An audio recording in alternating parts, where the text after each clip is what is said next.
My sister stole my ex-boyfriend from me and had the nerve to ask me to be one of her bridesmaids at their wedding.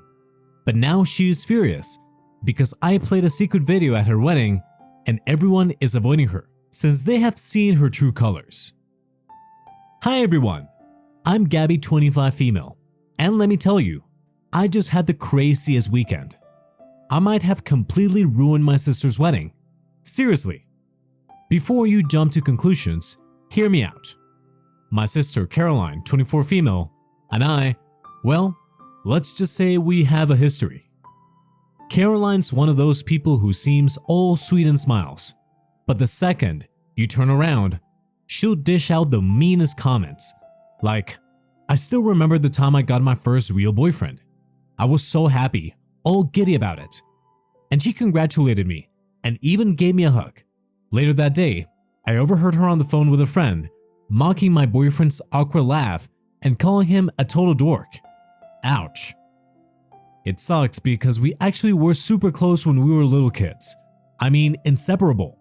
We built forts in the living room and had tea parties with our stuffed animals, the whole 9 yards. But something shifted around middle school. Maybe it was just hormones, or her finding a new group of friends, but that bond we had just fizzled out. Honestly, trying to pinpoint the exact moment things changed between us is like trying to catch smoke. It wasn't one big fight or dramatic fallout, more like a slow drift. We'd still hang out, but the conversations felt less, well, real. I remember one afternoon she was over at my place and we were flipping through magazines. I pointed out this cute dress I liked and she just shrugged and said, "Yeah, I guess it's okay for you." There was no meanness in it, just this casual dismissal that made me feel like a stranger to her. Then there were the new friends she started hanging out with. They were the cool crowd in our grade, the types who wore trendy clothes and had perfectly styled hair. I could tell Caroline was trying to impress them, and that meant leaving me behind sometimes. Like, they'd made plans to go to the mall, and she would quote-unquote forget to tell me until the last minute. Or she would start using all their slang and inside jokes, making me feel like an outsider. It wasn't even that I disliked her friends, they were fine. It was more that, in trying to fit in with them, Caroline was becoming someone different. That girl who used to laugh with me over silly cat videos was now focused on popularity and appearances. And our old connection? Well, that was starting to seem childish and out of place in her new world. I started to pull away too. I stopped confiding in her, the way you're supposed to be with a sister. Why bother opening up when I just felt judged or worse, pitied?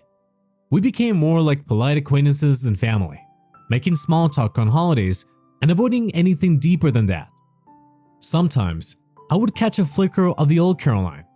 We'd be watching a movie and she would crack a joke that reminded me of our goofy inside humor. For a second, I would get a glimpse of the girl who used to know me better than anyone. It made the distance between us feel even more painful. This echo of what used to be. However, as we grew older, Caroline started to get even more bitter and mean. I also started to notice that Caroline's behavior changed toward me. She started to put me down. She would make passive-aggressive comments towards my appearance and belittle me any chance she got. It was like subtle poison, chipping away at whatever was left of my self-esteem. One incident that sticks out happened when I was getting ready for a date. I'd picked out a new outfit and was actually feeling pretty good about myself. Caroline strolled into my room, gave me a quick once-over, and said, "You know, that dress would be cute if you'd lost those extra 10 pounds." I was mortified. It was like she zeroed in on my biggest insecurity, even if I was doing my best to hide it. Another time, I was excited about a new project at work. I started telling her about it, and her eyes kind of glazed over. Before I could even finish, she interrupted with, "Yeah, that sounds fine. Speaking of work, did you hear about Emily's promotion? Now that's impressive." It was like she couldn't let me have a single moment of pride without one-upping me or making me feel small. The worst part was that her digs weren't always so obvious. She had a way of disguising them as concern or teasing. After a bad breakup, she'd say things like, "Don't worry, Gabby, there are plenty more fish in the sea. Maybe someone who actually deserves you." The implication was clear. I wasn't good enough for the guy. And you know what? Sometimes I would start questioning myself. Maybe she was right. Maybe I was too sensitive, too insecure. That was the insidious thing about her behavior. It got in my head and made me doubt my own instincts. I wish I could say I confronted her and had some big heart-to-heart where we worked it all out. But the truth is, it never felt that simple. Life got busy, college, relationships. It was easier, in a way, to just let it fade out than to force a confrontation that might blow up everything. However, things took a turn for the worse when I got a boyfriend in my second year of college. Mark, 25 male, and I were in the same group for a class assignment, and once the class was over, he asked me out. I said yes, and we started dating. Everything was going well. He was kind and funny, and we just clicked. For the first time in a while, I felt genuinely happy and secure. Mark quickly became a fixture in my life. We would have movie nights in my dorm, explore new restaurants in town, and attend campus events together. I'd always been a bit shy when it came to relationships, but Mark made me feel comfortable and confident. It was the best kind of whirlwind romance, exciting and sweet. Of course, I told Caroline about Mark, figuring she'd be at least a little happy for me. But her reaction was lukewarm at best. She didn't ask many questions, just a dissenter said, "Oh, that's nice." I tried to brush it off, thinking maybe she was just busy or having her own boy troubles. During my third year, I brought Mark home during our spring break. We'd been talking about visiting a few national parks for months. Both of us loved hiking and the outdoors, and we wanted to make the most of the break with a little adventure. The plan was to stay at my place for a few days, catch up with family, and then hit the road for some epic trails and breathtaking scenery. What I was secretly happy about was the prospect of Mark and Caroline actually getting along. Since she'd been so snippy about past boyfriends, I held out hope that maybe this time would be different. And surprisingly, in the beginning, it seemed like it was. They would chat about random stuff, movies they liked, or shows they were watching. Mark even made Caroline laugh a few times, which felt like a major victory. I started to relax, thinking maybe I'd been worrying too much. Maybe Caroline was finally coming around. However, the morning before the day we were supposed to leave, my world came crashing down. I woke up to find a note on my pillow. It was from Mark. His handwriting, usually so neat, was shaky and uneven. The words hit me like a punch to the gut. "Gabby, I can't do this anymore. I'm sorry." My heart started pounding. It couldn't be real. Just last night we were laughing, making plans for our trip. Suddenly, everything felt like a lie. In the middle of the night, he'd packed his bags and slipped out of my parents' house like a thief. I tried calling him, my fingers fumbling over the numbers. Voicemail, again and again. Each ring that went unanswered felt like a nail in my coffin. Desperation rising, I switched to texting. "Mark, please, what happened? Can we talk?" Nothing. Then finally, a response. A cold, impressional text that shattered what was left of my hope. "Gabby, it's not you, it's me. Things are moving too fast. I need space. We'll talk when we get back to school." I stared at the screen, the words blurring through tears. How could this be happening? I felt betrayed, blindsided, and utterly worthless. My entire body was trembling. I wanted to scream, to break something, to make the world feel as broken as I did. Staggering out of bed, I found my parents already in the kitchen. Their eyes widened with concern when they saw my face. "Gabby, sweetheart, what's wrong?" The words spilled out in a jumble mess, sobs choking my voice. "Mark, he left me. He broke up with me." My parents were shocked. They'd liked Mark and thought he was a good guy. They wrapped me in a hug, murmuring words of comfort, but nothing could touch the gaping hole in my chest. Even Caroline looked stunned, or at least she put on a good act. "What? But you guys seem so happy, I don't understand." The next few days were a blur of tears and a hollow ache that wouldn't subside. We were supposed to be driving to the first national park on our itinerary, with Mark behind the wheel and me navigating, singing along to our road trip playlist. Instead, I packed my bags with a heavy heart, my parents watching me with worried eyes. I couldn't bear the thought of canceling the trip entirely. The idea of sitting at home, wallowing in misery was unbearable, so I decided to go alone. It wasn't the romantic adventure I'd envisioned, but I wasn't going to let Mark ruin everything. Surprisingly, I actually ended up having a good time. Don't get me wrong, there were moments of intense loneliness, especially during those campfire nights when I wish I had someone to share the silence with. But there was also a sense of liberation. I hiked trails I wouldn't have attempted with Mark, pushing myself further than I thought possible. I struck up conversations with fellow hikers, sharing stories and trail tips. I even took a kayaking class on a whim, laughing as I capsized and got soaked. It wasn't the same, of course, but as the days passed, I found a kind of quiet strength within myself. The breathtaking scenery and the physical challenge helped me clear my head and ease the sting of heartbreak, at least a little. Back at college, Mark and I finally had the talk. It was awkward, tense, and utterly unsatisfying. He mumbled the same stuff about not being ready for anything serious, how he wanted to quote-unquote enjoy college life. I called him out on his cowardliness, on not having the decency to break up with me face to face. His eyes flickered away, a hint of guilt crossing his face. "Can we at least try to be friends?" he asked, as I was walking away. I paused, then turned back to him. "Friends? After how you treated me? Don't think so, Mark." And I walked away. For a whole year, I managed to avoid Mark completely. I would see him around campus sometimes, and a shiver of anger would always run down my spine. But we never actually interacted. I built up a wall around myself, determined to heal and move on. Then came graduation day. My whole family had come to celebrate. My parents, grandparents, even some aunts and uncles. And of course, Caroline was there, a bit too cheerful for my liking. But I was trying to focus on the positive. After the ceremony, we were all milling around, taking pictures and making plans for our celebratory dinner. That's when Caroline dropped the bombshell. "Hey, guess who wants to join us for dinner?" she chirped, a knowing smile playing on her lips. Before I could even process the question, my eyes landed on Mark walking towards us. My stomach lurched. What the hell was he doing here? Barely able to speak, I choked. "What are you doing here?" Then Caroline piped up, the picture of smug satisfaction. "Mark and I are together now. I figured since we're all family, it would be nice to celebrate together." The words hit me like a physical blow. Together, they had started dating about a month after Mark had ghosted me. The realization punched the air out of my lungs. A wave of nausea washed over me, mingled with a white-hot rage. "I don't understand," I stammered, my voice shaking.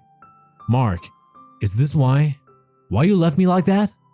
He had the decency to look sheepish. "Gabby, I'm sorry. Things with Caroline and me, it just happened. I was developing feelings for her. And I knew it wasn't fair to you." "Not fair?" I practically spat the words out. "You disappear in the middle of the night, break my heart, and that's not fair. And you, Caroline," I turned on my sister, the betrayal cutting deeper than any boyfriend's. "How could you, after everything?"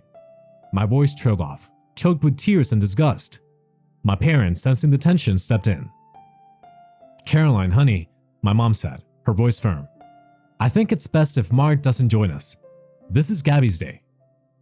Defiance flashed in Caroline's eyes, but she didn't argue. Mark looked relieved, almost grateful, as he mumbled another apology and slunk away. Caroline went with him. The dinner was a blur, a forced conversation, and barely contained fury. My family tried to cheer me up, but their words fell on deaf ears.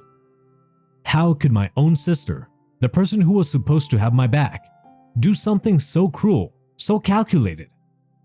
It was one thing for Mark to be a coward, but Caroline, that wound would take a lot longer to heal. In the years that followed, Caroline and I fell into a kind of uneasy truce. We weren't close, not by a long shot, but we weren't openly hostile either. At holidays and family gatherings, we'd exchange pleasantries, avoiding any real conversation. Mark was always there too, hovering around Caroline like a loyal shadow. Seeing them together still brought a flicker of resentment, but I learned to mask it, to put on a polite smile. Over time, the raw anger faded into a dull ache. I got busy with my own life, a new job, new friends, and the new failed attempts of dating that made me appreciate my solo adventures even more. Life went on, with or without Mark and Caroline in the picture. It surprised me even when I started to thaw a little towards Caroline. Maybe it was just getting older, or maybe a part of me missed having a sister, even a flawed one. We'd have brief, Surface level chats at family events, mostly about work or the weather. Nothing too deep, but it was a start. Then last year, they dropped another bombshell. We were at a family dinner, one of those loud, chaotic affairs that made me dread and secretly love the holidays all at once. After dessert, Mark stood up, cleared his throat, and got down on one knee in front of Caroline. Caroline, of course, said yes, tears streaming down her face as she showed off the ring to anyone who'd look. I plastered on a congratulatory smile and hugged them both. It felt stiff and awkward, but I managed to get through it. Then, right there, in front of our parents and cousins who were buzzing with excitement, Caroline turned to me. "Gabby," she said, her voice softer than I'd heard in years. "I know we haven't always been close, but it would mean the world to me if you would be my bridesmaid." The question hung in the air. Honestly, my first instinct was to say no. The thought of being a part of their wedding, standing beside Caroline as she married the guy who broke my heart, it felt wrong. But then I glanced at my parents, their faces beaming with a mix of pride and hopeful expectation. I couldn't bring myself to disappoint them. Not on this day. "Sure," I said, trying to sound more enthusiastic than I felt. "I'd be honored." Then, a few days after Caroline announced the wedding date, March the 12th, their anniversary, something clicked in my brain. Their anniversary, in March, that was around the time that Mark had ghosted me. A cold wave of suspicion washed over me. I scrambled to find any kind of evidence, digging through old social media posts, emails, and anything that might confirm my fears. My hands were shaking as I clicked through old photos from my solo trip. There it was, clear as day, a timestamp from March 13th, the day after Mark disappeared. The realization hit me with the force of a hurricane. The first kiss, the reason Mark had abandoned me. It all lined up. They'd been seeing each other behind my back. Fury surged through me, and the old wound ripped open anew. How could they? How could my own sister do this to me? Part of me wanted to storm over to their place, confront them with the evidence, and unleash my anger. I imagined the scene, throwing the photos in their faces, demanding an explanation. But what would this accomplish? They would deny it, probably gaslight me, saying that I was being crazy or that this was ancient history. I was no longer that naive college girl. I knew how this would play out. The idea of revenge, of turning their wedding into a twisted game, took root in my mind. I wouldn't fix anything, but it gave me a sense of purpose, a way to channel the anger and hurt into something creative, at least in a dark, twisted way. As Caroline's bridesmaid, I was her constant shadow in the months leading up to the wedding. Dress fittings, cake tastings, flower consultations. I was there for it all. My phone camera subtly recording as much as I could. "Just some behind-the-scenes footage for the wedding," I told Caroline when she gave me a curious look. "You know, like a little home movie you guys can watch on anniversaries and stuff." She beamed at that, completely believing my act. The thing is, Caroline wasn't the type to hold back. The nicer she acted in public, the more venom she spewed when she thought no one was watching. Her comments about guests were a goldmine. "Oh, do we have to invite Aunt Margaret?" she whined during one car ride. I swear, that woman could find a reason to complain at a unicorn birthday party. She critiqued everything, from the bridesmaid dresses, honestly, does Sarah not own a mirror? To the floral arrangements. "These are so basic. I could have gotten them at a grocery store." Most of her vitriol was saved for Mark's family. "His cousins are so tacky," she sneered. "I'm dreading having their faces ruin all our wedding photos." Each barbed comment, each condescending remark, I caught it all on video. Sure, it was petty, maybe even a little childish. But as my collection of unflattering footage grew, so did a sense of grim satisfaction. I wasn't just documenting their wedding.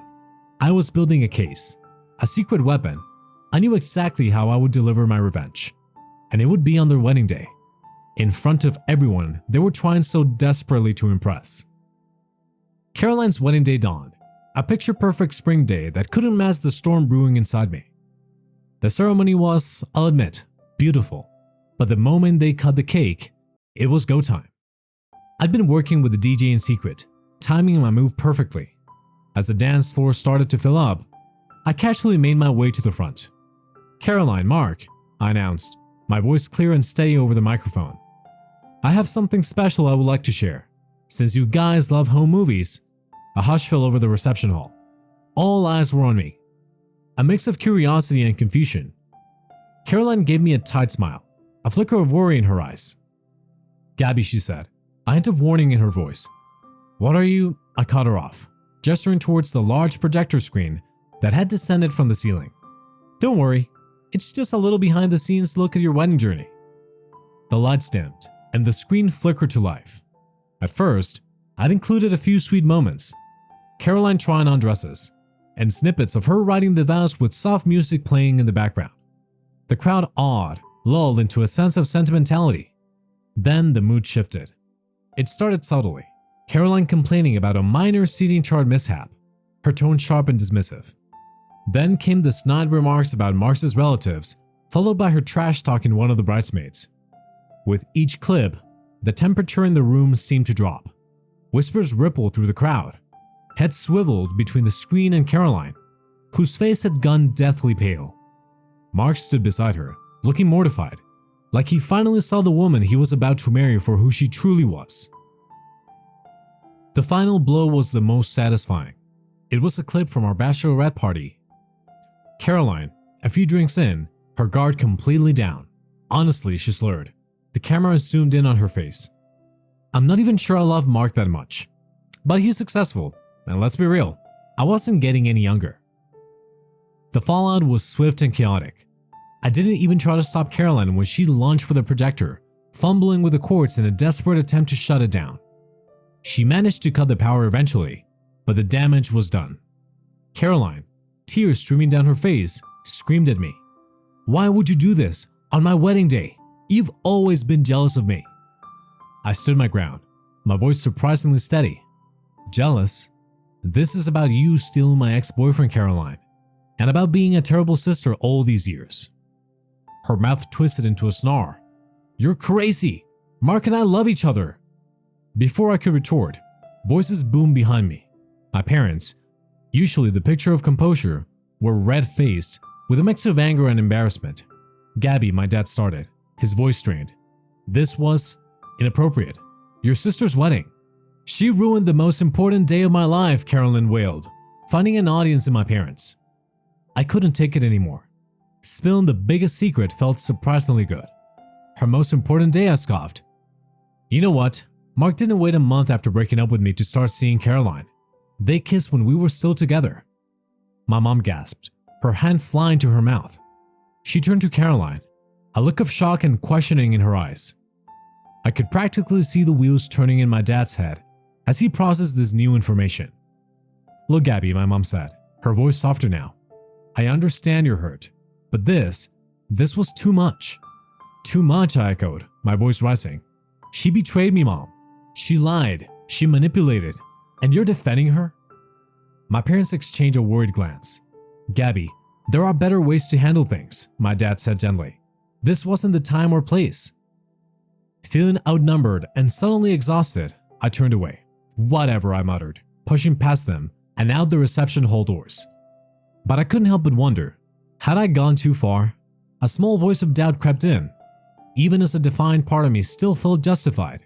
So, I want to ask you guys, am I the a-hole for ruining my sister's wedding by showing everyone her true colors? Okay guys, I know it's only been a day, but I've got some juicy updates. My cousin, who bravely stayed at the reception after my dramatic exit, just filled me in on everything I missed. Apparently, the fallout from my little home movie was even more explosive than I'd imagined. The second I left, the atmosphere in the reception hall completely imploded. Mark and Caroline got into a screaming match right in the middle of the dance floor. Turns out, Mark wasn't a huge fan of hearing Caroline's honest opinions about his family, or the part where she admitted she wasn't even that into him. Who could have guessed, right?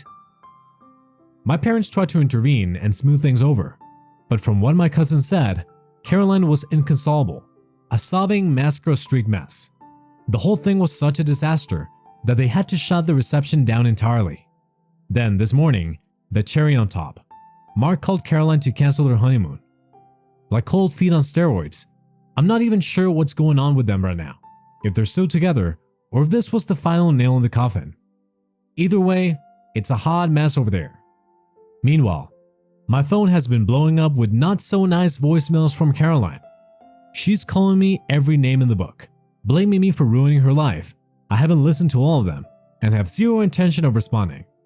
She made her bed, and now she has to lie in it.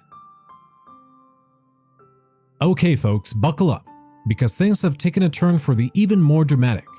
It's been a month since the wedding fiasco, and guess what? My parents, in their infinite wisdom, decided that Caroline and I needed to hash things out. Like, actually sit down and talk in a civilized manner. Because that's worked so well in the past, right? The dreaded quote-unquote family meeting went down last night. Mark was there too, looking awkward and uncomfortable. The tension in the room was so thick, you could cut it with a butter knife. Caroline, true to form, wasted no time in attacking me. "You B-word," she screeched, her eyes narrowed.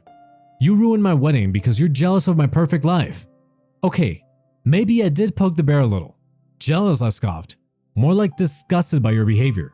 You're an entitled, manipulative brat, and that's on you, not me." Cue the hair pulling, literally. Caroline lunged across the table, grabbing a fistful of my hair before I could even react. I yelped, more in surprise than pain. Our parents jumped in, trying to pry her off me, which was no easy feat. "Caroline, stop it," my dad bellowed, his face red with a mix of anger and embarrassment. "You're acting crazy," I yelled at her. Once I'd finally escaped her clutches. "Those videos, those were your words. I didn't make you say any of that stuff." My mom, always the voice of reason, tried to calm things down. "Girls, please, this isn't solving anything." But it was too late. The floodgates were open. We hurled insults back and forth, dredging up every old grievance and resentment.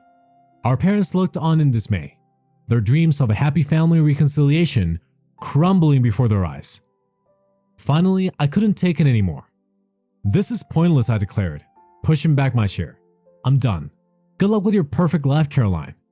With that, I stormed out the door, leaving a scene of chaos and tears in my wake. Hey guys, prepare yourselves, because this update is a doozy.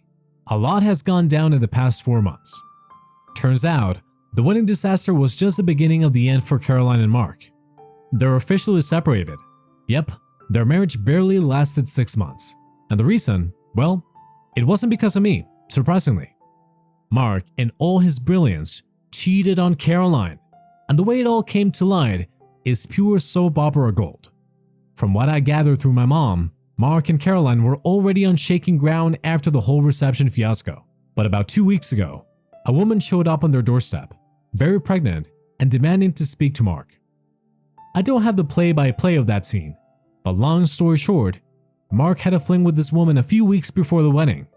He ghosted her, blocked her on everything, the usual scumbag move.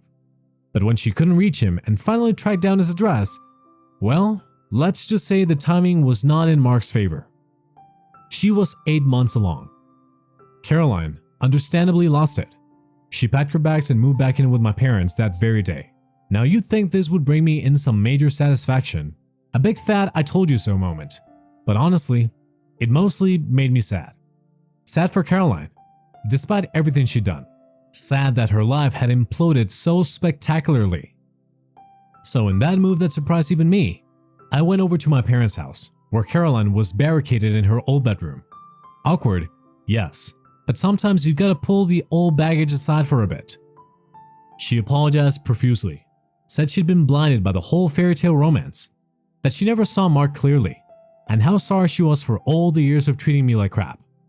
I won't lie, a tiny part of me was still bitter, but seeing her so broken, it just wasn't the time to kick her when she was down. So I did what sisters are supposed to do.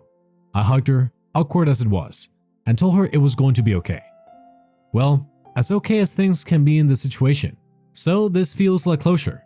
I don't know if I'll make more updates unless something truly wild happens.